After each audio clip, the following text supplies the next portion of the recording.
Hello everyone.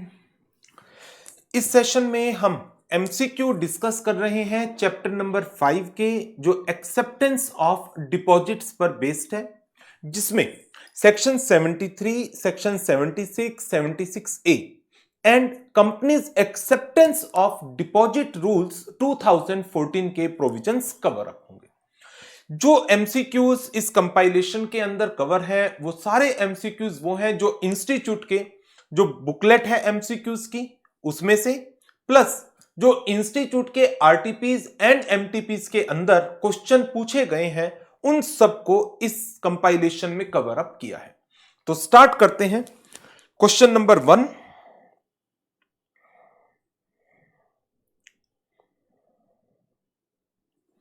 on 30th of June 2021, the liability side of the balance sheet of X Limited show balance of paid up share capital of 65 lakh rupees। Paid up capital आ गई, free reserve 10 lakh rupees के हैं, share premium account 20 lakh का, deposit 25 lakh repayable in current financial year during the month of September 2021. In July 21, company was in need of some term funds to the tune of rupees 20 lakh for a period of 6 months. Maximum amount which the company may hold as deposit together with the existing deposits will be। अब maximum deposits के provision के लिए आपको 3 rule का reference देखना पड़ेगा। Rule 3 sub rule 3, rule 3 sub rule 4, rule 3 sub rule 5। Rule 3 sub rule 5 government eligible companies के reference में आ जाता है। Rule 3 sub rule 4 eligible companies for accepting the deposits from public के केस में। Rule 3 sub rule 3 accepting deposits from members.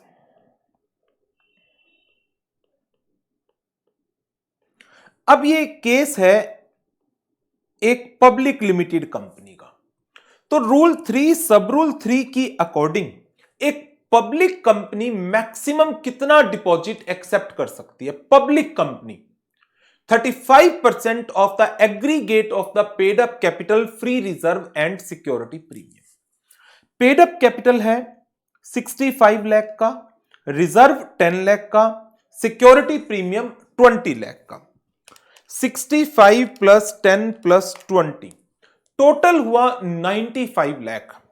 इसका 35% 33.25 20 लाख के loan 25 lakh के deposits existing है। नया डिपॉजिट मैक्सिमम कितना एक्सेप्ट हो सकता है? 33.25 माइनस 25। बट क्वेश्चन देखिए क्या है, the maximum amount which the company may hold as deposit together with the existing deposit, together with the existing deposit. तो टोटल डिपॉजिट तो कितना हो गया? 35% of 95 lakh 33.25 lakh. Answer A. जब भी आप एमसीक्यू करें तो मैं एक एडवाइस आपको हमेशा दूंगा कि कॉरस्पॉन्डिंग प्रोविजंस जितने हैं उनको साथ साथ रिवाइज करने की कोशिश किया करो। एमसीक्यू का पर्पस आप सिर्फ एक गेम की तरह से ना ले कि हां बस आंसर सिलेक्ट हो गया ठीक है। आपका पेपर पूरी तरह से एमसीक्यू बेस्ड नहीं होता, आपका paper MCQ plus descriptive question based होता है। तो एमसीक्यू की प्रैक्टिस के जरिए आप अपने डिस्क्रिप्टिव कॉन्सेप्ट को भी रिवाइज कर सकते हैं।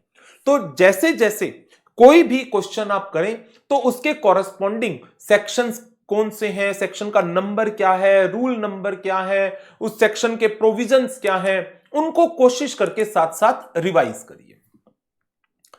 क्वेश्चन नंबर 2, क्वेश्चन नंबर 2 है XYZ private limited passed a resolution in general meeting to accept the deposits from its member. Deposit member से एक्सेप्ट करना है, प्राइवेट लिमिटेड कंपनी का केस है. Term and conditions are finalised in consultation with the Reserve Bank of India. Company ने 30 lakh rupees accept किए हैं in the year 2018. Company wants more deposits in the next quarter. Board of directors are aware that as per the act they have a ceiling limit beyond which they cannot accept the deposits. What percentage of aggregate of paid up share capital, free reserve and security premium account they cannot cross? Private limited company के case में जो limit बताई गई है, private limited company subject to compliance of certain conditions up to 100% of the aggregate of paid up capital, free reserve and security premium accept कर सकती है. In general limit तो 35% की है, बट यदि कंडीशंस पूरी कर दे तो 100%. अब आपको देखना है 35% आपका आंसर होगा या 100%. हो सकता है दोनों में से एक दे रखा हो, 35 या 100, तो फिर तो काम बन गया. जो दे रखा होगा वो सिलेक्ट कर देंगे. बट यदि दोनों दे रखे हो, 35 भी 100 भी, देन फिर ये एक प्रॉब्लम बनेगा. ऐसी सिचुएशन के अंदर फिर विचएवर इज अर्लियर वो आप सिलेक्ट कर सकते हैं, या स्पेसिफिक आंसर सिलेक्ट कर सकते हैं प्राइवेट कंपनी का 100% वाला, बट वहां पर रिस्क हमेशा रहेगा. इस क्वेश्चन में ऐसा रिस्क नहीं है. Reason rule number 3 sub rule 3 की अकॉर्डिंग जो मैक्सिमम लिमिट है वो 35% जनरल लिमिट, उसकी अकॉर्डिंग आंसर दिया हुआ है, क्योंकि ऑप्शन में 100% है ही नहीं. A reserve account that shall not be used by the company for the purpose of repayment of deposits. Deposits की repayment के लिए कौन सा अकाउंट यूज्ड होगा? That is deposit repayment reserve account, जिसकी कंडीशन कहां लिखी गई है कि जो balance deposit repayment reserve account में है, that should be utilized only for the purpose of repayment of deposit, not for any other purpose. Deposit repayment reserve account. Next question. Normally, no deposits are repayable earlier than dash from the date of such deposit or renewal thereof. Rule number 3, sub rule 1. Minimum period 6 month, maximum period 36 month. Deposits repayable on demand accept नहीं हो सकते. हां, short term के लिए deposit subject to some conditions less than 6 months की repayment पर भी accept हो सकते हैं. Question number 5. Bhoomi real estate developer limited has accepted the deposits from its member. इस चीज का जरूर ध्यान रखना है, डिपॉजिट मेंबर का है या डिपॉजिट पब्लिक का है. डिपॉजिट्स मेंबर का है, सेक्शन 73 की अकॉर्डिंग आंसर आएगा. डिपॉजिट्स पब्लिक से है तो सेक्शन 76 की अकॉर्डिंग आंसर आएगा. Which are being paid on the maturity without any default. Repayment भी हो गई. As a statutory obligation, company is required to deposit in a specified account opened with its banker a particular amount on or before 30th April of each year till the deposits are fully repaid. Section 73 subsection 2 में condition है ये. Advise the company regarding the quantum of amount. 20% of the amount of deposit maturing during the following financial year. कहां लिखा गया है? Section 73 subsection 2 clause C में. ये सारी कंडीशंस ध्यान है, आपको नोट डाउन भी करा रखी है क्लास के अंदर. सेक्शन 73 के अंदर 73 सबसेक्शन 2 की कंडीशंस कि 20% of the deposits maturing during the year should be deposited in A scheduled bank on और बिफोर 30th अप्रैल. और डिपॉजिट रीपेमेंट रिजर्व वाला section 73 subsection 5, DRR account shall not be used by the company for any purpose other than the repayment of deposit. और DRR की full form that is deposit repayment reserve account. चलिए आगे बढ़ते हैं। इसका answer हो गया हमारा 50, 30, 20%। Question number 6, a limited company is accepting deposits of various tenure from its member from time to time. Register of deposit maintained at the registered office is complete. Minimum period for which it should mandatorily be preserved in good order. कितने period के लिए? 8 years from the financial year in which the latest entry is made in the register. कहां लिखा गया है ये? Rule number 14 के अंदर। ये रूल के सारे इंपॉर्टेंट पॉइंट आपको इसीलिए मेंशन कराए थे। ये रहा कि register of deposit shall be preserved for at least 8 years from the end of financial year in which the latest entry is made in the register. Answer आ गया C. 7th question, dream world entertainment limited, उन्होंने 50 lakh rupees accept किए हैं from public, section 76, on 1st April 2020 for a period of 24 month, 24 महीने means 2 साल के लिए, और तो रीपेमेंट 31 मार्च 2022 को आएगी। रेट ऑफ इंटरेस्ट 9% पर एनम का है। One of the depositor mister Aman requested the company on 1st June 21 for premature repayment of his deposit of 6 lakh along with interest. Mister Aman अपना डिपॉजिट प्री मैच्योर टाइम से पहले मांग रहा है। कितना पीरियड हुआ? 1st April 20 से लेकर 1 जून 2021, that means 14 month. 14 month. Advise the company, ध्यान आ रहा है? Rule number 15, pre mature payment, जिसके अंदर मैंने आपको इस टाइम पीरियड को किस तरीके से कैलकुलेट करना है वो एग्जाम्पल के साथ भी समझाया था कि यदि पीरियड 6 महीने से ज्यादा है उसको 1 साल मान लेंगे, 6 महीने से कम है उसको इग्नोर किया जाएगा। यहां पर पीरियड है कितना? 14 मंथ्स का। तो 14 मंथ का जो पीरियड है उसके लिए रेट ऑफ इंटरेस्ट कितना कंसीडर होगा? 1 ईयर वाला, 1 ईयर वाला। ओके, तो अब 1 ईयर वाला जो उसका अमाउंट है वो हमें देना है। अब थोड़ा सा यहां पर क्वेश्चन को फ्रेम करते वक्त एक मिस्टेक हुई है। मिस्टेक क्या है देखिएगा जरा, मैं आपको वो प्रोविजन, एग्जैक्ट प्रोविजन पढ़वाता हूं रूल नंबर 15 का।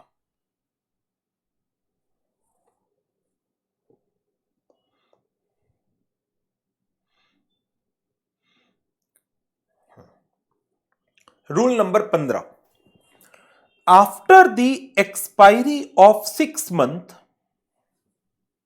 But before the actual date of maturity, यदि डिपॉजिटर रिक्वेस्ट करता है फॉर प्री मैच्योर पेमेंट के लिए, rate of interest payable shall be 1% less than the rate which would be payable for the period for which the deposit has actually run. तो that means इस line का क्या मतलब है?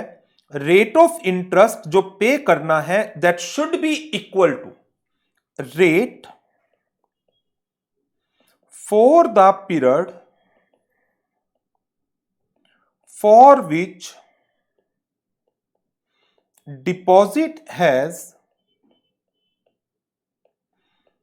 Actually run minus 1%। In this respect it is to be noted, ये ध्यान दीजिएगा, it is to be noted that the period for which the deposit has run,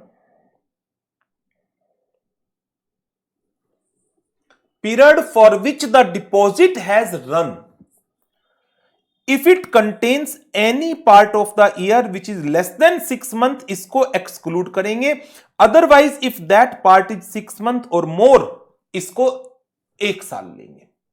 ये जो 6 महीने से कम का पीरियड एक्सक्लूड करना है और 6 महीने से ज्यादा का पीरियड 1 साल के बराबर मानना है, तो इसका मतलब आपको ये किसके लिए लेना है, आरओआई को निकालने के लिए, आरओआई को निकालने के लिए।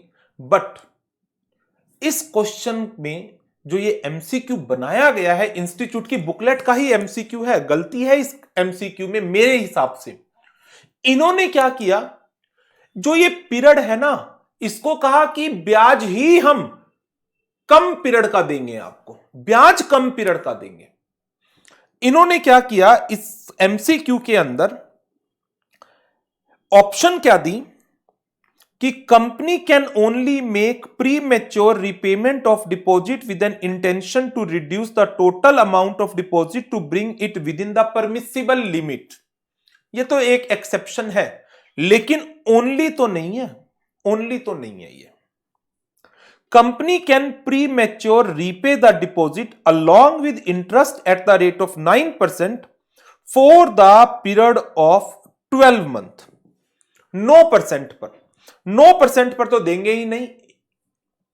Company can pre maturely repay the deposit along with interest at the rate of 8% per annum for the period of 12 month. Company 8% का ब्याज देगी 14 मंथ के लिए, from 1 April 20 to 31 May 2021। Now अब इन्होंने इसका आंसर लिया है सी, बट ये ऑप्शन ही गलत है।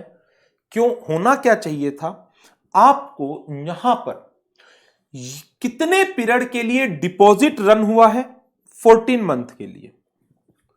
14 मंथ के लिए डिपॉजिट रन हुआ तो इसमें से 2 महीने माइनस करो, 1 ईयर का आरओआई क्या है वो बताओ मुझे। 1 ईयर का आरओआई क्या है, आप मुझे वो बताइए। 1 ईयर के आरओआई में से मैं 1% लेस करूंगा, 1 ईयर के आरओआई में से मैं 1% लेस करूंगा। इस रेट के ऊपर मैं आपको ब्याज दूंगा अप्रैल 20 से लेकर मई 21 तक का। बट क्वेश्चन ने तो 1 ईयर का आरओआई ही नहीं दिया। जब क्वेश्चन ने 1 ईयर का आरओआई ही नहीं दिया, तो इस प्रोविजन को किस तरीके से समझा गया है, इस प्रोविजन को रिवर्स तरीके से समझा गया है। इन्होंने ब्याज जो दे रखा है 2 साल वाला ही 8-9%, उसमें से 1% माइनस कर दिया, और जो पीरियड है, जितने पीरियड के लिए ब्याज देना है, उस पीरियड को रिड्यूस कर दिया। जबकि ऐसा नहीं है। आपको ये जो 6 महीने का पीरियड माइनस करना है, कि 6 महीने से कम का पीरियड है तो उसको इग्नोर करना है। वो किस पर्पस के लिए इग्नोर करना है, लॉ की लाइन को तो पढ़ो। लॉ कहता है the period for which the deposit has run, the period for which the deposit has run, if it contains any part of the year in which it is less than 6 months, it shall be excluded। तो ये deposit कितने period के लिए run हुआ है, actually run हुआ है, ठीक, ये देखना पड़ेगा। सो अब इसकी इंटरप्रिटेशन को अलग अलग लेना चाहो, मेरे हिसाब से तो जो इसकी इंटरप्रिटेशन बनती है कि जो एक्चुअल आपका डिपॉजिट है उसके ऊपर आपका जितने पीरियड के लिए आपका डिपॉजिट रखा गया है उसके लिए ब्याज माइनस करेंगे 1% माइनस करके। अब यदि इसी एग्जाम्पल के हिसाब से चलूं, मैं सोच के देखना जरा ध्यान से, मैं इसी एग्जाम्पल को थोड़ा सा चेंज कर दूं तो क्या वो लॉजिकल लगेगा आपको? मान लीजिए ये पर्सन 1 जून की जगह 1 अक्टूबर 2021 को कहता मेरा डिपॉजिट वापस कर दो, 1 अक्टूबर 2021 को कहता मेरा डिपॉजिट वापस कर दो, तो आपने तो जो प्रोविजन बनाया उसके हिसाब से आप कह रहे हो 6 महीने से कम है तो वो पीरियड हटा दो, 6 महीने से ज्यादा है तो उसको पूरा साल मान लो, 6 महीने से ज्यादा है तो पूरा साल मान लो, तो आप तो इसको पूरा 2 साल का ब्याज देने के लिए तैयार हो जाओगे। कोई देगा क्या? सोचकर देखो।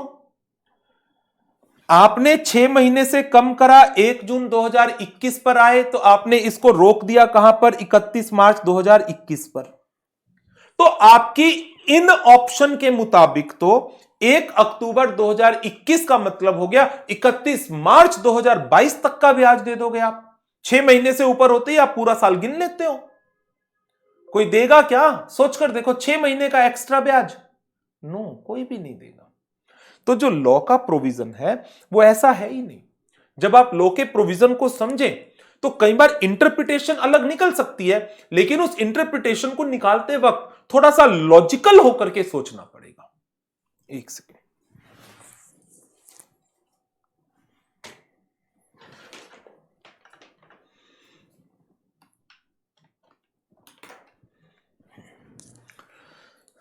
ठीक है, गॉट माई पॉइंट। एक बार फिर इसी पॉइंट को मैं आपको थोड़ा सा दोबारा से समराइज करा देता हूं कि ये प्रोविजन जो है इसमें करना क्या है। आपने प्री मैच्योर पेमेंट के केस में, वैसे इसको तो मैंने डिटेल में आपको एग्जाम्पल के साथ ही करा रखा है, यही रहा। जो पीरियड है उसको आप 6 महीने से कम है तो पीरियड को इग्नोर करोगे, और ये मैंने आपको पूरा डिटेल में कराया भी था कि 6 महीने या उससे ज्यादा है but up to 1 year 6 months है तो आप इसको 1 ईयर का ब्याज लेकर के चलेंगे, 1 ईयर का ब्याज। ठीक, कब 2 साल का लेना है, कब 3 साल का लेना है, ये अलोंग विद एग्जाम्पल ही मैंने आपको करा रखा था पूरा। लेकिन जो इसके अंदर इंस्टीट्यूट का एमसीक्यू है, मैंने इंस्टीट्यूट के एमसीक्यूज के अंदर अपनी कोई भी चीजों को ठीक नहीं किया है, क्योंकि जैसे इंस्टीट्यूट के एमसीक्यू हैं वो एग्जाम में वैसे ही पूछे जाएंगे जब तक इंस्टीट्यूट के स्टडी मटेरियल में ठीक नहीं होंगे वो। तो मैंने एज सच सेम एमसीक्यू रखा है, बट मेरी ओपिनियन में ये एमसीक्यू की फ्रेमिंग गलत है। क्यों? क्योंकि यदि 6 महीने से कम पीरियड को आपने हटा दिया तो 6 महीने 1 दिन होते ही आप पूरे 1 साल का ब्याज दे दोगे क्या? मतलब ही नहीं होता, कोई भी नहीं देगा। फिर तो पर्सन कहेगा मुझे दे दो ब्याज।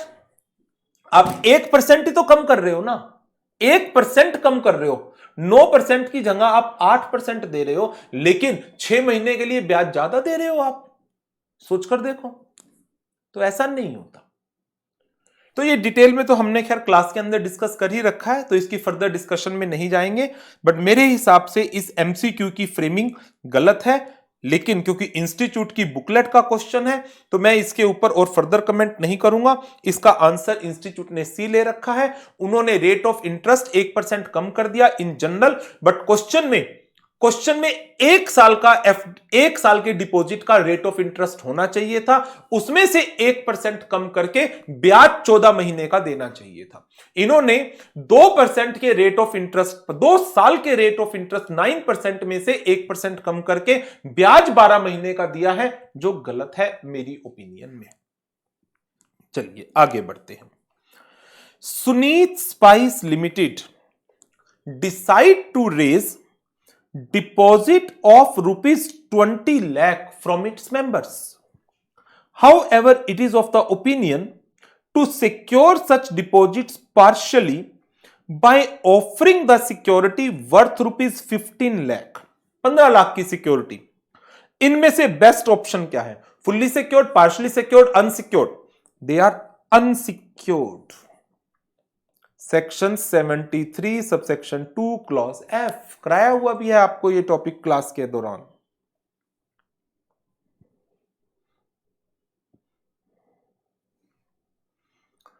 Where a company does not secure the deposit और सिक्योर पार्शियली, तो हम इनको पार्शियली सिक्योर्ड डिपॉजिट नहीं कहेंगे, हम इनको नाम देंगे अनसिक्योर्ड डिपॉजिट्स का। तो जब आप एमसीक्यू करते हैं ना, तो ये चीज मैं हमेशा से हर बार कहता हूं कि एमसीक्यू के थ्रू आप अपने कॉन्सेप्ट को बहुत अच्छा स्ट्रॉन्ग कर सकते हैं, कॉन्सेप्चुअल क्लैरिटी को इंक्रीज कर सकते हैं, इंस्टेड कि हां बस एबीसीडी पर टिक करा। एबीसीडी पर टिक करने का काम एग्जाम में कर लेना, बट जब अभी आप काम कर रहे हो, अभी स्टडी कर रहे हो, प्रैक्टिस कर रहे हो, तो इसको ठीक कंसेप्चुअल क्लैरिटी के पर्पज से एमसीक्यू की प्रैक्टिस करिए। Next, what is the maximum tenure for which a company can accept or renew the deposits from the member as well as public? Tenure rule 3 sub rule 1 section 73 के deposit या section 76 के deposit दोनों के लिए common है, और वो maximum tenure कितना है? 36 मंथ्स का। Rule 3 sub rule 1, Ruchita wants to renew her deposit of 5 lakh maintained with Keval Construction before the expiry of original period with a view to avail the higher rate of interest. ये भी rule number 15 के अंदर था। For how much extended period Ruchita is required to renew her deposit? Longer than the unexpired period of deposit. जितना deposit का unexpired period है, कम से कम उतने पीरियड के लिए तो आपको रिन्यू कराना ही कराना पड़ेगा। ध्यान है प्रोविजन। ये मैं बार बार जब आपको ये बुक दिखाता हूं या क्लास के नोट्स दिखाता हूं, तो इसका ऑब्जेक्टिव मेरा ये है कि आप एमसीक्यू को रिवाइज कर रहे हैं, एमसीक्यू के बहाने कॉन्सेप्ट को रिवाइज करें। तो आ जाओ वापिस रूल नंबर 15 के ऊपर। Premature renewal of deposit to earn the higher rate of interest. ये क्लोजर नहीं, रिन्यूअल वर्ड है। कितने पीरियड के लिए? For a period longer than the unexpired period of deposit. Rule number 15। ये एमसीक्यूज तो वो थे जो इंस्टीट्यूट की जो बुकलेट है, आईसीएआई की एमसीक्यू बुकलेट, उसके अंदर कवर है, या इंस्टीट्यूट ने जो सैंपल क्वेश्चंस दिए थे उसके अंदर से। अब बात करते हैं इंस्टीट्यूट के आरटीपीज एमटीपीज के क्वेश्चंस की।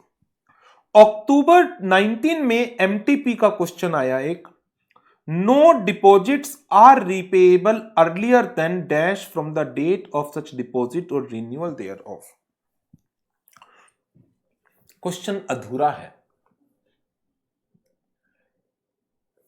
मैं इसके लिए आपको रूल नंबर 3 सब रूल 1 पढ़वाना चाहूंगा पूरा।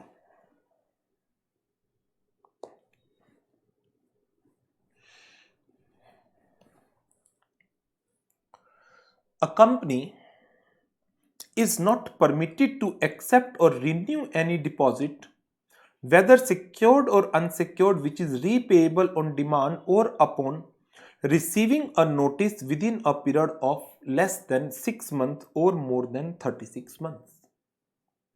तो मिनिमम पीरियड जो बताया गया है एक तरीके से 6 मंथ्स का है, जनरल भाषा में यदि मैं बात करूं तो। However, deposits which are repayable earlier than 6 months may also be accepted subject to 2 conditions.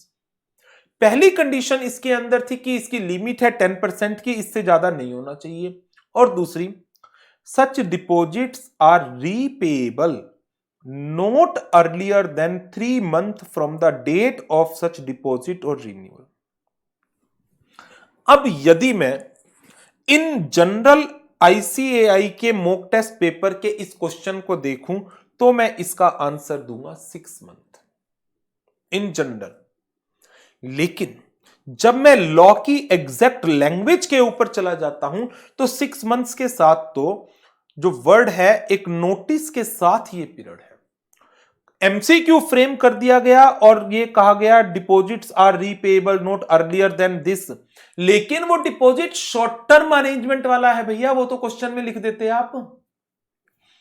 तो ये जो एमसीक्यू इंस्टीट्यूट के एमटीपी में फ्रेम हुआ है, इसमें ये तो लिखा ही नहीं कि जो डिपॉजिट आपने अपनी शॉर्ट टर्म नीड्स के लिए एक्सेप्ट किए हैं उन डिपॉजिट्स के लिए रीपेएबल पीरियड पूछ रहे हैं हम। आंसर इसका दिया गया है 3 मंथ, बट क्योंकि शॉर्ट टर्म डिपॉजिट नहीं लिखा तो मेरे हिसाब से इसका आंसर होना चाहिए 6 मंथ, बट आंसर 3 है। मैंने लॉ की लैंग्वेज दिखा दी, क्वेश्चन कहां से फ्रेम किया गया, शॉर्ट टर्म अरेंजमेंट वाले में से, लेकिन शॉर्ट टर्म फंड्स की बात ही नहीं करी, भूल गए उस चीज को लिखना। तो एग्जाम में क्वेश्चन आ जाए ना तो 3 ही लिखा ना तुम, तो आंसर 3 कर देना। और इस क्वेश्चन में भी थोड़ा सी दिक्कत थी, यदि ऐसा क्वेश्चन एग्जाम में आ जाए तो आप रेट ऑफ इंटरेस्ट तो कम करोगे ही, rate of interest lower period का ना दे रखा हो तो कोई बात नहीं, जितने पीरियड का ब्याज देना है उस पीरियड को ही कम कर देना या ज्यादा कर देना, इंस्टीट्यूट के हिसाब से काम कर लेना। बट मेरे हिसाब से यह पूरी तरह से गलत था। कॉन्सेप्ट कराना मेरी जिम्मेदारी है, उस कॉन्सेप्ट में कहां पर कुछ गलती है वो बताना भी जिम्मेदारी है, बट हमारी मजबूरी है, मार्क्स भी तो लेने हैं ना।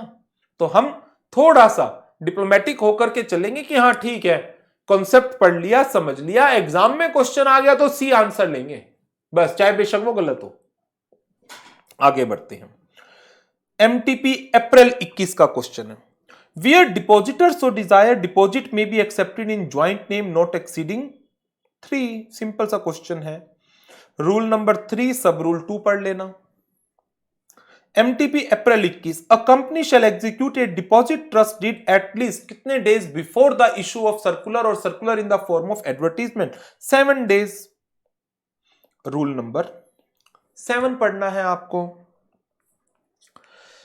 Amit limited is accepting deposits of various tenure from its member from time to time. Current register of deposits maintained at its registered office is complete. Minimum period 8 साल 8 साल। रूल नंबर 14 रिवाइज कर लेना। सो ये एमसीक्यूज थे chapter number 5 के ऊपर, जो institute की बुकलेट के अंदर, आरटीपीस के अंदर एंड एमटीपीस के अंदर कवर थे। उन सबको मैंने एक जगह इकट्ठा करके आपको करा दिया है। बट एमसीक्यू का पर्पस ध्यान रखिएगा, हमेशा एमसीक्यू का पर्पस सिर्फ एबीसीडी सिलेक्ट करना नहीं है। एबीसीडी सिलेक्ट करने का काम सिर्फ एग्जाम में है। अभी आपका जो मेन काम है, इस बहाने अपने कॉन्सेप्ट को क्लियर करना है। राइट? सो इस सेशन को करते हैं over. Thank you very much and good bye.